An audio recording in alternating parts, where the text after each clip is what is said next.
Wait a second. So how many people did she warn against Diddy? Right. Oh, 0. Okay. Right. Well, maybe we shouldn't trust her opinion. In the press, Yeah. you know, that people didn't really take it as a serious relationship, but we really loved each other. There was a time we really were two people who just kind of fell in love and were together, and it didn't work out. Jennifer is who told Puff to work with. Jennifer Lopez. Jennifer was telling me, he is dope. Caught up with Diddy recently, who had very nice things to say about you. Right. Anything to say about the kind words?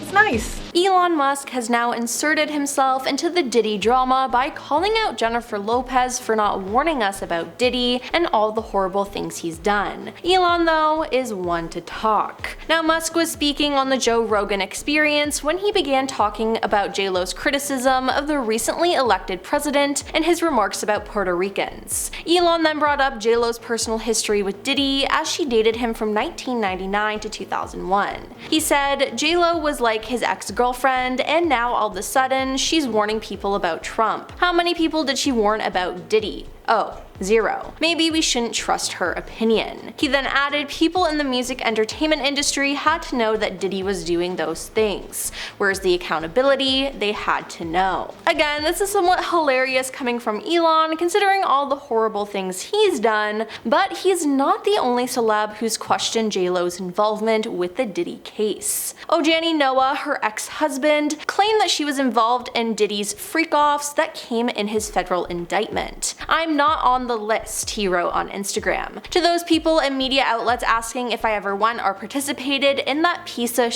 Diddy's freak-off parties, no and no. But my ex-wife, Jennifer Lopez, aka JLo, did. Ask her. Then Suge Knight believes that JLo and Ben Affleck's marriage fell apart because Homeland Security informed him that she was on the tapes that they found. "It's a white man who got respect in the white world," Knight said on his podcast Collect Calls. "I'm quite sure they said, we want to show you some things about your wife, and I'm quite sure they headed for divorce because that's a man who had a good life. Great parents don't spend a lot of money. Ain't tripping off paparazzi, he's living his life. He got his own team. She done brought all that extra out, and now that mother effer he want out." Now, JLo hasn't addressed the Diddy situation and will probably remain quiet on it. She was seen out recently and was interacting with fans when a paparazzi said, "JLo, do you have any comments about P. Diddy and the allegations?" Now, immediately Jennifer stopped taking photos and giving autographs and sped off with her team away from fans. Do you have any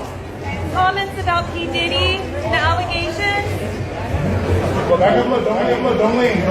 Jennifer, your sign, don't lean. Nice, your sign. Now others called after her, telling the superstar don't leave, but despite the pleas, she headed away through a door, away from everyone. Now it's important to note that JLo has not been formally linked or accused to Diddy and his crimes. Just last week, one of JLo's past assistants has come forward and addressed her involvement. Thea D'Souza, who worked with JLo on the 2002 film Made in Manhattan, posted a statement on Threads recently that said, "If you knew Jennifer Lopez, if you ever worked with her like I did, or if you were close with people who are like family to her like I am, you would know she did not have any idea about Diddy. She barely drinks, she's not a partier, she isn't a good time girl, she is a workaholic who uplifts women and who was charmed by him for a brief time in her life." She then emphasized that JLo does not deserve to be conflated with Diddy's shocking and criminal misdeeds. Now, it does make sense though that people would question Jen's involvement as she has been arrested with Diddy in the past. Yep, you heard that right.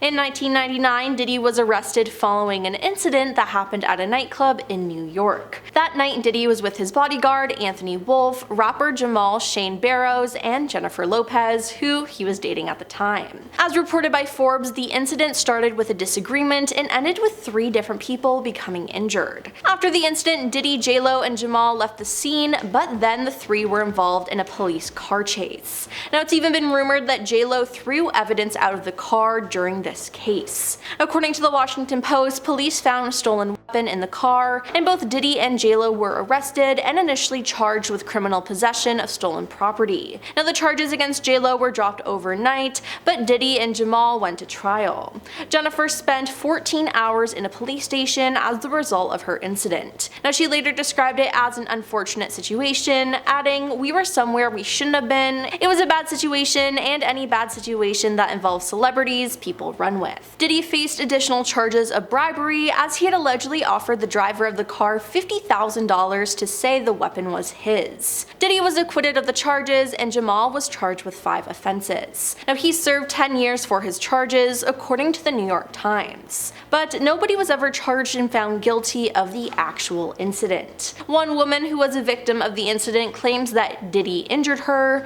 which Diddy has denied. Natania Reuben filed a $130 million lawsuit for compensation against Diddy in 2008, which was then settled out of court in June 2011. Now JLo has rarely spoken about the incident, but in the year 2000 she did address it in an interview with British Elle. She said, "It was a complete nightmare. I had absolutely no idea what was going on. No one did." Now JLo was in a little bit more trouble when they were arrested because up until that point she said she was born in 1970, but she was actually born in 1969. Now it's just very strange to me because her age only changed 1 year. It seems like such an insignificant detail to me, and I don't know why she would change it, and it seems like no one really knows why, but multiple theories think it might have had to do with her schooling. Others say she did it to appear younger in Hollywood, but again, it's only 1 year. If she said she was 5 years younger than she really was, I'd believe that theory, but only 1 year doesn't really make any sense. But recently now, one of Diddy's accusers, Rodney Jones, who filed a lawsuit against the star, claimed that Diddy was responsible for the incident in the nightclub in New York and alleged that Diddy bragged about using JLo to smuggle the weapon into the club. He shared that artist and Diddy's girlfriend at the time, JLo, carried the weapon into the club for him and passed it to him after he got into an altercation with another individual, he alleged in the lawsuit. Now all I can say is yikes. Diddy has denied the accusations, but again, JLo has remained silent. Is there more to the story than JLo is letting on? Regardless, I think she needs to clear her name, whether she puts out a statement herself or through a representative, because all of this is not a good look at all. Now, Diddy was arrested in September for running a crime ring for over a decade. While in jail, he's been faced with multiple lawsuits, and he's getting more and more every day, it appears. In October, Tony Busby, a Texas-based attorney, announced he was representing more than 120 men and women against Diddy. The criminal complaint states that Diddy held freak-offs where he distributed a variety of controlled substances to victims, in part to keep the victims obedient and compliant. Now, Diddy's attorneys have repeatedly denied the allegations. Mr. Combs and his legal team have full confidence in the facts, their legal defenses, and the integrity of the judicial process, his attorney said in a statement to CNN. In court, the truth will prevail. When you have a consistent line of victims alleging the same or similar claims, it just gives a lot more credibility to the allegations, said Trey Lovell, a Los Angeles-based entertainment attorney. Now, Nancy Erica Smith, an attorney in New Jersey, said, "The evidence, I think, is overwhelming," adding that the lawsuits are helping to change the culture. "I think that women are going to be less likely to tolerate it and fearful to speak out, and other women are going to come forward." Yeah, it just does not look good for Diddy, and with this though, it has people questioning whether those close to him knew about the crimes or even participated in them. That's why JLo's name has been dragged through the mud. It appears that we'll only learn more during Diddy's trial, which is set for May 5th, 2025. Well, that's all for our Diddy video today. Now, do you agree with Elon Musk calling out JLo? Let us know in the comments down below, and don't forget to like and subscribe to our channel. I'm your host Emily, and we'll see you next time. Peace.